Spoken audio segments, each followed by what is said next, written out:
School പറഞ്ഞപ്പോൾ ആശ്വാസമായെന്ന് വിചാരിച്ച് എനിക്ക് കിട്ടിയിട്ട് 8ൻ്റെ പണിയായിരുന്നു കേട്ടോ. അതിനോട് സ്കൂൾ മാറ്റിക്കൊണ്ട് ഇനി ഒരു മാസത്തേക്ക് യൂണിഫോം കിട്ടാൻ വൈകും. അതുകൊണ്ട് ഒരു മാസം കളർ ഡ്രസ്സ് ഇടണം കേട്ടോ. അതിന് വേണ്ടിയിട്ട് അതിനോന് പറ്റുന്ന ഡ്രസ്സ് നോക്കി നമ്മൾ ലോകം മൊത്തം നടന്നു. പക്ഷേ അതിനോന് പറ്റിയ ഡ്രസ്സുകളൊന്നും സെറ്റായില്ലേ.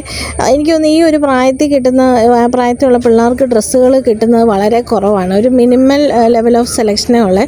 പിന്നെ ഞാൻ വിചാരിച്ച് അങ്ങ് തുണിയെടുത്ത് തയ്ക്കാമെന്ന്. അങ്ങനെ കുറേ തുണികളൊക്കെ നോക്കി. എന്തൊക്കെ നോക്കിയാലും ഞാൻ വീണ്ടും ചെന്നെത്തുന്ന ആ ഒരു പച്ച കളറിലോട്ടാണ് കേട്ടോ. എനിക്കത് പച്ച കളറിൽ ആ ഒരു തുണിയില്ലേ, ആ പച്ച കളർ ഫ്ലവേഴ്സ് വരുന്നത് ഭയങ്കര ഇഷ്ടപ്പെട്ടെ.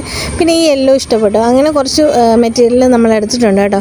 ആ പച്ചയൊക്കെ കൊണ്ട് ഫ്രോക്കൊക്കെ വരുമ്പോൾ നല്ല രസമായിരിക്കും എന്നൊക്കെ തോന്നി കേട്ടോ. അങ്ങനെ കുറച്ച് ഫാബ്രിക് നമ്മളെടുത്തു. പിന്നെ ഇത് നമ്മുടെ കടയിലുണ്ടായിരുന്നതാണ് കേട്ടോ.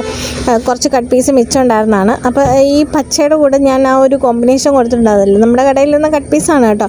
അപ്പോൾ എനിക്ക് അങ്ങനെയൊക്കെ കൊടുക്കാൻ തോന്നിയ പോലെ ഞാൻ കൊടുത്തു. വളരെ സിമ്പിളായിട്ടുള്ള, വളരെ മിനിമലായിട്ടുള്ള, ഭയങ്കര ഹെവി ആർഭാടമൊന്നും ഇല്ലാത്ത. കാരണം നമ്മൾ സ്കൂളിലൊക്കെ പോകാനും അടുത്തൊക്കെ പോകാനൊക്കെ പാകത്തിന് ഒരു കംഫർട്ടബിൾ ആയിട്ടൊരു ഡ്രസ്സ്. അതിനെ സംബന്ധിച്ചിടത്തോളം സ്കൂളിലോട്ട് പോകാൻ ഇപ്പോൾ വേറെ ഡ്രസ്സ് ഇല്ലാത്തതുകൊണ്ട് നമുക്ക് ഇത് തന്നെ എടുക്കലേ നിവർത്തിയുള്ളൂ. അപ്പം ഞാൻ ഈ മെറൂൺ മൊത്തത്തിൽ തികയത്തില്ല. അതുകൊണ്ട് നമ്മുടെ കടയിലുണ്ടായിരുന്ന കുറച്ച് കട്ട് പീസ് എക്കോബയുടെ കുറച്ച് മെറ്റീരിയൽ ഉണ്ടായിരുന്നു. അപ്പോൾ അതെടുത്ത് ഞാൻ മാൾപോഷം കൊടുക്കാമെന്ന് വിചാരിച്ചു കേട്ടോ. എന്നിട്ട് താഴോട്ട് ആ ഒരു മെറൂൺ കൊടുക്കാമെന്ന് വിചാരിച്ചു.